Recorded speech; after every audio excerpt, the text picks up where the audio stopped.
Voilà, Karima Brick se joint à l'émission pour le reste de la saison. Pour le début, une semaine sans toi, ça a été compliqué. On va animer ce show-là tous les jours du lundi au vendredi de 9h à midi. Tu travailles en Europe, toi, tu travailles en France, donc c'est un pays voisin à la Suisse. C'est la Suisse qui fait à peu près le contraire de ce que font les Québécois. Ici, les Québécois, ils font des référendums, puis c'est le plus gros traumatisme collectif apparemment. Il faudrait plus en refaire. Ça nous brise collectivement un résultat perdant, gagnant, peu importe. Les Suisses en font beaucoup des référendums. Oui, tout à fait. Ils fonctionnent beaucoup par ça, par différentes questions qu'on pose à la population. Moi, je trouve que c'est sain, qu'au contraire, le mot référendum ne devrait pas faire peur. Je trouve qu'on est beaucoup au Québec dans cette espèce d'épouvantail, le référendum. Ben, eux, ils en font. Vous allez voir avec notre prochain invité. Maintenant, ils ont même posé une question en lien avec l'immigration aussi. Il y avait tout un débat là-dessus. Mais tu as raison, c'est vraiment une grosse différence par rapport au Québec, là. Il y a beaucoup de ces initiatives, de ces référendums. Et cette fois-ci, ben, ils ont dû se poser la question aussi sur le plafonnement de la population à 10 millions d'habitants. C'est un pays de 9,5 millions d'habitants. Et donc, ils se sont demandé hier, dimanche, si oui ou non on plafonnait. Ben, le résultat est sorti. Ça a été rejeté, donc par plus de 54 des voix. On en parle avec Nicolas Colli, qui est conseiller national au Parlement suisse et avocat. Bonjour. Bonjour monsieur, bonjour le Québec. Ouais, bienvenue à l'émission. Rappelez-nous comment ça s'organise là-bas, les référendums. Est-ce qu'on l'a bien résumé? Est-ce que ça arrive très, très, très souvent sur une fois par mois, par exemple? Ça arrive très souvent, oui. C'est notre constitution nationale qui le dit que le pouvoir suprême en Suisse, c'est le peuple. Et l'expression du peuple se passe 4 fois par année où il y a les votations fédérales. Ça peut être 2 types de votations. C'est soit des référendums, c'est-à-dire qu'un groupe de citoyens attaque une loi du Parlement et veut que le peuple vote dessus pour l'accepter ou la rejeter, une sorte de droit de veto populaire. Et puis le deuxième, c'est l'initiative populaire. Là, c'est un groupe de citoyens, 100 000, qui doivent récolter les 100 000 signatures et qui peuvent proposer une modification de la Constitution. Très concrètement, on vote 4 fois par année sur 2, 3, 4, 5 objets divers et variés. Toutes les questions importantes sont soumises à une approbation populaire. Et comme je l'ai dit, des groupes de citoyens peuvent amener des sujets divers et variés sur l'immigration, sur la politique climatique et beaucoup d'autres choses. Et on vote dessus régulièrement, oui. Très intéressant. D'ailleurs, c'est ça, ce qu'on appelle ces fameux référendums d'initiative populaire. C'est aussi un débat qu'on a au Québec là-dessus. Est-ce qu'on devrait pouvoir autoriser ça ou aller davantage dans cette direction? On va revenir sur cette question. Vous vous êtes prononcé en Suisse sur la question de l'immigration. C'est un débat qui touche énormément de sociétés aujourd'hui. Beaucoup de pays occidentaux se questionnent sur la question des flux migratoires. Plusieurs parlent de l'immigration massive aujourd'hui, que c'est un enjeu, qu'on veut mieux réguler les frontières. Et c'était quoi exactement la question qui a été posée aux Suisses? C'était de savoir si on voulait inscrire dans notre Constitution fédérale un nouvel article 73A qui visait à plafonner la population de notre pays à 10 millions et de prendre des mesures à partir de 9 millions et demi puis de 10 millions pour limiter la croissance démographique. Il faut bien comprendre que la Suisse est un petit pays au niveau géographique, composé de 70% de lacs et de montagnes. Et donc, toute la plaine est maintenant presque complètement construite. J'exagère, mais ça vient très urbanisé. Les terres agricoles disparaissent énormément. Et d'ailleurs, beaucoup d'agriculteurs suisses ont vu leur terrain totalement construit par des villes et ont immigré au Canada, reprendre des domaines agricoles au Canada. La population suisse a augmenté de 25% ces 25 dernières années. C'est 16 fois plus que l'Allemagne, qui est le pays voisin, par exemple. Et donc, ça met beaucoup de pression sur notre environnement, sur le logement, sur la mobilité. Et donc, cette proposition proposait de prendre des mesures pour limiter cette croissance démographique, comme je l'ai dit, durant les prochaines années jusqu'en 2050, pour calmer un peu cette vague de croissance démographique. Et puis, à partir de 2050, une croissance démographique naturelle. Donc, le but, c'était pas de bloquer avec un plafond ad vitam aeternam à 10 millions, mais de calmer un peu cette croissance forte. Mais on devine que vous étiez pour, donc, le plafonnement. Alors moi, je suis élu du parti UDC, qui est le parti de droite conservatrice qui avait fait cette proposition. Maintenant, c'est ce qui est bien en Suisse, c'est qu'on peut débattre de tout. On a un mois de campagne électorale très intense où les gens la population, les milieux associatifs prennent position. On vote le dimanche à 14 heures, la décision est prise et puis aujourd'hui nous sommes au Parlement suisse et on passe à autre chose. Ça évite qu'il y ait des manifestations, des blocages. Il y a un très fort respect de la volonté populaire, que ce soit oui ou non. Dans ce cas présent, mon parti a perdu à 45 contre 55% et on prend acte de la décision populaire et on proposera d'autres choses dans le futur. Mais c'est vraiment un climat très sain qui existe, qui est dans la tradition helvétique, dans la tradition suisse depuis très longtemps. Mais ça, c'est très intéressant, effectivement, cette capacité, justement, non seulement de donner la parole au peuple, mais d'être capable de débattre de ces questions-là, de ces sujets-là.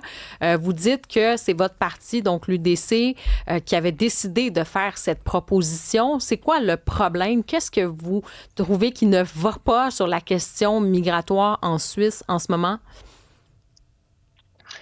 Alors, c'est qu'en fait, la Suisse a toujours voulu rester un pays souverain et indépendant et a refusé par le passé, d'ailleurs par votation populaire, de s'approcher de l'Union européenne.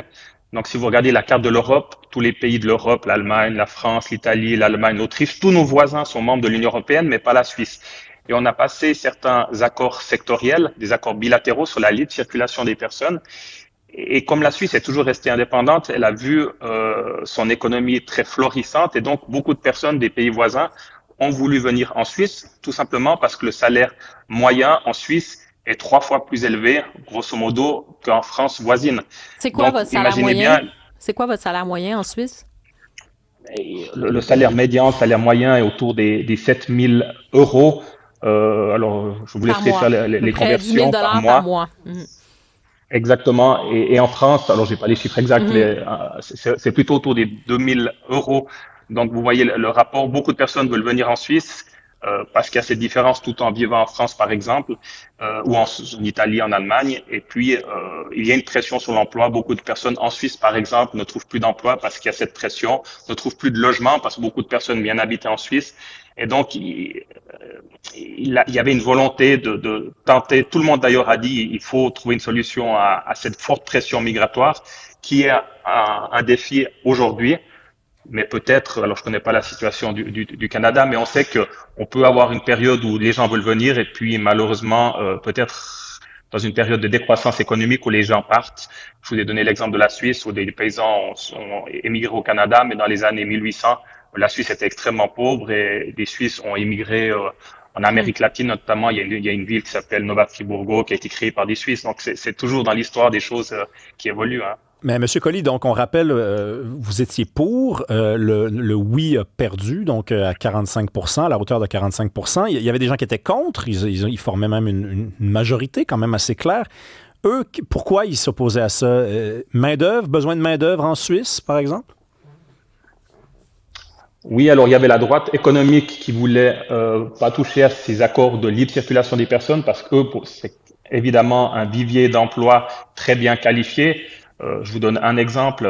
La Suisse, pour économiser un peu d'argent, ne forme pas suffisamment de médecins. On a des numerus clausus dans les universités et on fait venir des médecins de l'Union européenne qui sont très contents de venir en Suisse compte tenu du niveau salarial. Donc ça, c'était l'opposition économique.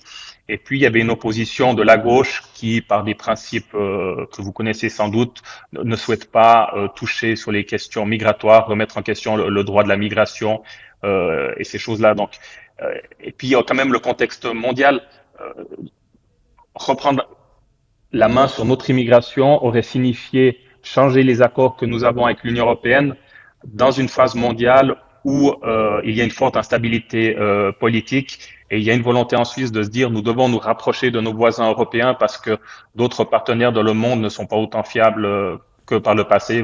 Bien évidemment, les États-Unis, par exemple, avec la nouvelle présidence. Vous savez, votre parti, donc l'UDC, ça reste quand même, c'est de ce que j'en comprends, le premier parti quand même en Suisse, si je ne m'abuse. Mais beaucoup, là, surtout dans l'opposition, vont décrire votre parti comme étant un parti là, qui est très à droite, voire même de droite radicale.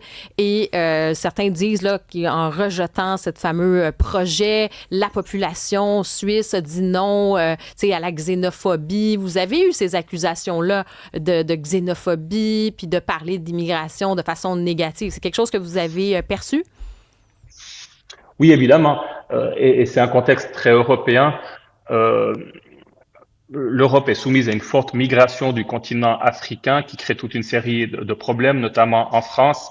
Et les partis qui disent, qui amènent une réponse migratoire sont très rapidement qualifiés de xénophobes ou de racistes. Ça, c'est un peu de la communication politique. S'agissant de mon parti est un parti gouvernemental depuis l'après-guerre. Le président de la Suisse, la Confédération suisse actuellement, est Monsieur Guy Parmelin, qui est issu de mon parti. On a ce système particulier en Suisse, c'est que tous les partis ensemble gouvernent de manière collégiale, de la droite conservatrice, des libéraux, des centristes et des socialistes. Il y a 7 membres du gouvernement en fonction de la force des partis. Et en fait, le contre-pouvoir en Suisse, c'est le peuple. Et lorsqu'il s'agit de sujets sociaux, c'est des référendums lancés par la gauche. Quand c'est des sujets migratoires, c'est plutôt par la droite. Quand c'est en matière climatique, c'est plutôt par les Verts. Et en fait, c'est vraiment le peuple, via les partis politiques, qui font le contre-pouvoir à leur gouvernement où siègent des personnes de leur parti. C'est un peu compliqué à comprendre, mais ça fonctionne comme ça et ça fonctionne bien. Et en fait, ça amène une stabilité dans la longueur. On n'a pas une droite qui vient au pouvoir et qui déconstruit ce que la gauche a fait, et vice-versa, comme souvent on voit dans des rapports avec une opposition. Il n'y a pas d'opposition en Suisse, si ce n'est le droit de veto du peuple. Je veux quand même juste peut-être, Émy, revenir sur un truc, parce que parlons justement de cette question migratoire, on va revenir là-dessus. Qu'est-ce qui a vraiment changé en Suisse, ce qui fait qu'aujourd'hui, vous avez senti le besoin d'aller dans un référendum? Concrètement, qu'est-ce qui a changé? Bon, pour être honnête avec vous, la question migratoire est un sujet redondant de la politique suisse. En 2014, la population suisse avait accepté une première votation contre une initiative qui s'appelait Contre l'immigration de masse.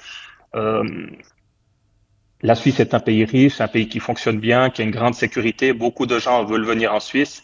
Euh, et quand vous avez beaucoup de gens qui veulent venir en Suisse, il y en a une partie qui se comporte très bien, qui sont capables de s'intégrer, d'accepter notre culture, nos traditions, et d'autres personnes qui ne souhaitent pas s'intégrer, qui commettent de la criminalité aussi, qui dépendent durablement de l'État via les aides sociales. Et ça, c'est clair que ça crée des tensions sociales assez fortes. Je vous donne un exemple.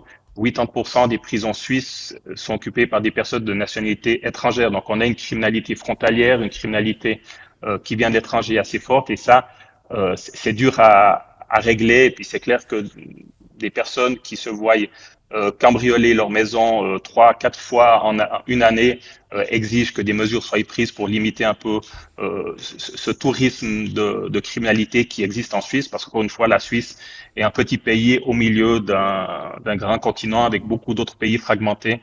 Et c'est assez compliqué. Je ne sais pas quelle est la situation au Canada, mais c'est assez compliqué en Suisse de gérer à la fois la migration, la criminalité issue de la migration.